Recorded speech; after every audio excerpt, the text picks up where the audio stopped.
베드로와 고넬료의 만남을 성령님이 인도하셨어요.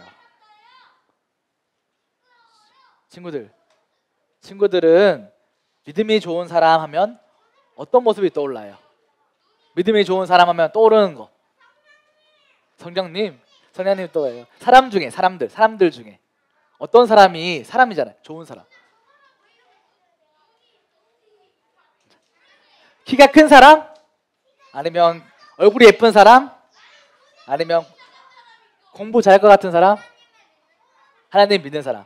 우리는 믿음이 좋은 사람이라고 하면 뭔가 교회를 갈 때 단정하게 옷을 입고 착하게 생기고 성경책을 들고 교회를 이렇게 가는 모습을 떠올릴 수도 있을 거예요. 하지만 정말로 믿음이 좋은 사람은 이런 모습일까요? 그냥 착하게 생기고 성경책을 들고 다니고 단정하게 옷을 입고 이런 사람이 그냥 믿음이 좋은 사람일까요? 아니에요. 물론 단정하고 착하게 생긴 사람도 믿음 좋은 사람이 있을 거예요. 근데 착하게 생기지 않은 사람도 있을 거고, 또는 예쁘지 않은 사람도 있을 거고, 또는 행동이 바르지 않는 사람도 있을 거예요. 하지만 우리는 믿음이 좋다고 하면 우리가 생각하는 어떤 모습이 있을 거예요. 그리고 이것을 전부라고 생각할 때가 있어요. 이처럼 우리가 생각한 것은 100%의 정답은 아니에요. 오늘 말씀의 본문에 보면 가이사랴의 이달리아 부대의 군대 백부장인 고넬료라는 사람이 나와요. 그는 이방인이었어요. 이방인. 그렇지만 그는 경건한 사람이었고, 또 자신만 경건한 것이 아니라 고넬료 집에 사는 모든 사람이 하나님을 공경하고 하나님을 경외했어요. 더욱이 그는 가난한 사람들을 도와주고 하나님께 항상 늘 기도하는 사람이었어요. 그러던 어느 날이었어요. 고넬료가 오후 3시쯤에 기도하고 있었어요. 그때 천사가 나타났어요. 그리고 고넬료를 불렀어요. 고넬료야, 하나님이 내 기도를 들으셨고 가난한 사람을 도운 것을 보시고 기억하셨다. 욥바로 사람을 보내서 베드로라는 시몬을 불러서 말씀을 들으라라고 말씀하셨어요. 고넬료는 천사가 말한 것을 듣고 바로 그 말씀에 순종했어요. 그래서 욥바로 사람을 보내어 베드로를 데려오라고 했어요. 이튿날 욥바에서는 난 12시면 언제예요? 어떤 시간이에요? 배가 고파요, 안 고파요? 점심시간이죠. 그때 베드로가 지붕에서 올라가 기도하고 있었어요. 딱 12시에 베드로가 그 시간에 지붕에서 기도하고 있었어요. 그때 마침 베드로도 배가 고팠어요. 그때 베드로는 환상을 보게 됐어요. 기도 가운데 환상 속에서 하늘이 열리고 큰 보자기가, 여기 그림에 있는 것처럼 큰 보자기에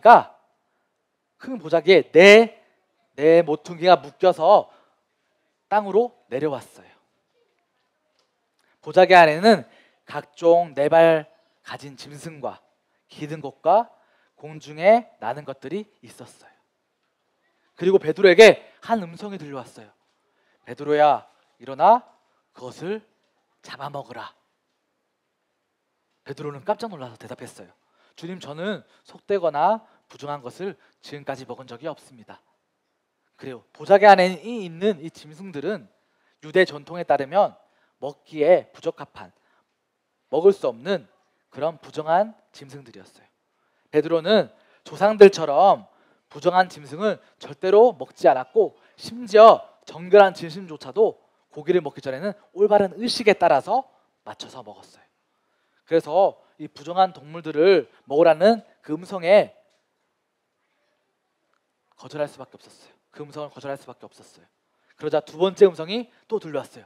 두 번째 음성에는 하나님이 깨끗하게 하신 것을 속된 것이라고 하지 마라 라는 음성이 들려왔어요. 이 일이 3번 있은 후에 보자기가 다시 하늘로 올라갔어요. 베드로는 이 환상의 뜻이 무엇일까 너무나도 궁금했어요. 이 환상의 의미가 무엇일까? 그때 고넬료가 보낸 사람들이 때마침 그 고넬료가 보낸 사람들이 베드로를 찾아왔어요. 원래 유대인은 이방 사람들을 사귀거나 그들의 집에 찾아가는 것은 전통에 어긋나는 일이었어요. 그래서 베드로는 그들이 찾아왔을 때 만나야 되나? 이 사람들과 대화를 나눠도 되나? 이 사람들 초대에 응해야 되나? 라고 고민을 했어요. 그때 마침 성령님께서 말씀하셨어요. 주저하지 말고 그들을 따라가라고 성령님께서 말씀하셨어요. 그래서 베드로는 그 말씀에 순종하여서 고넬료가 보낸 그 사람들과 함께 가이사라에 고넬료가 있는 그 지방으로 갔어요. 가이사라에 간 베드로는 고넬료가 지난날 경험한 일들에 대해서 전해 들었어요. 그리고 베드로는 자신이 경험한 환상에 대해서 깨닫게 되었어요. 그 전까지 베드로는 자신의 민족인 유대인만이 하나님을 경외하고 의로운 일을 하는 사람이라고 생각했어요. 하지만 고넬료를 만나면서 하나님을 믿는다면, 하나님 말씀 따라 살아간다면 하나님은 사람을 외모로 차별하지 않으시고 유대인이 아니더라도 하나님을 믿고 경외하고 하나님의 이름으로 의로운 일을 하는 사람이라면 누구나 받아주신다는 것을 알게 되었어요.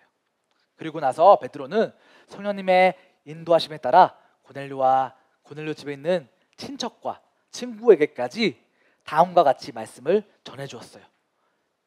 하나님은 하나님의 유일한 아들이신 예수님을 우리에게 보내주시고 성령과 능력으로 기름을 부어주셨습니다.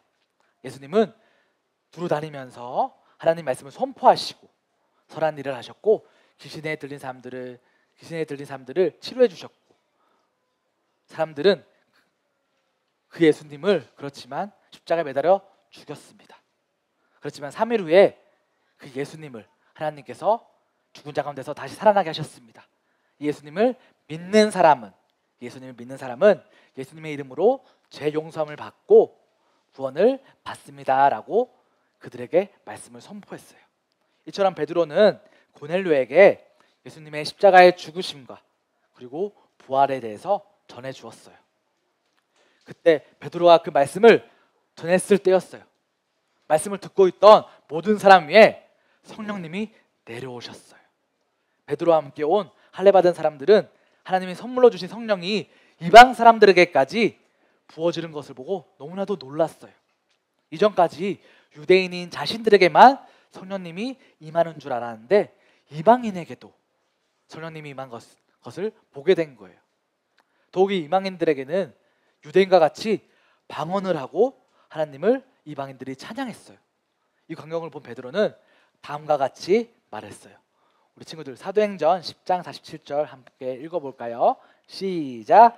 이에 베드로가 이르되 이 사람들이 우리와 같이 성령을 받았으니 누가 능히 물로 세례 베품을 금하리요 하고, 베드로는 이방인 또 유대인과 같이 성령을 받았으니 이방인에게 물로 세례를 주는 것이 당연하다고 생각했어요. 그래서 베드로는 그들에게 예수 그리스도의 이름으로 세례를 받으라고 명령했어요.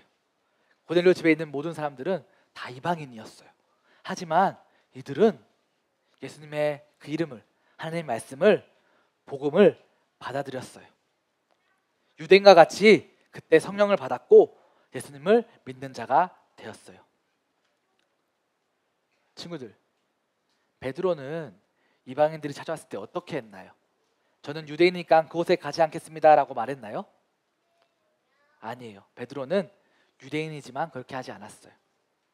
그러면 누구의 인도하심으로 생각을 바꿨을까요? 그렇습니다. 맞아요. 바로 성령님의 인도하심으로 고넬료 집에 갔고 그곳에서 하나님의 말씀을, 예수님의 이름을, 그 복음을 전했어요. 자신의 생각을 내려놓고 성령님의 인도하심을 따라갔어요. 그래서 고넬료 집에 있는 모든 사람이 하나님을 믿는 자가 되었어요. 친구들, 우리가 생각한 게 전부라고 생각할 때가 많아요.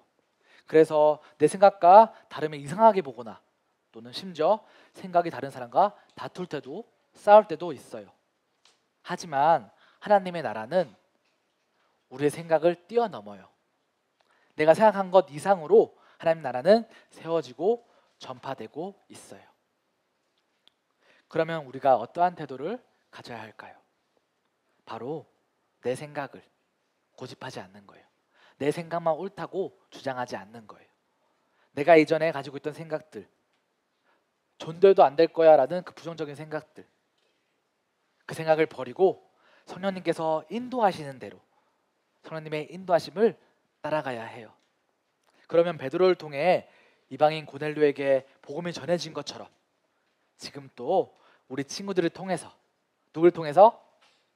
우리 친구들을 통해서 예수님의 이름이, 그 복음이 친구들의 주변부터 땅끝까지, 먼 곳까지 어느 곳에나 전파될 거예요. 친구들, 성령님의 인도하심을 따라 예수님의 이름을 어디서든 전하는 우리 친구들이 되길 간절히 소망해요.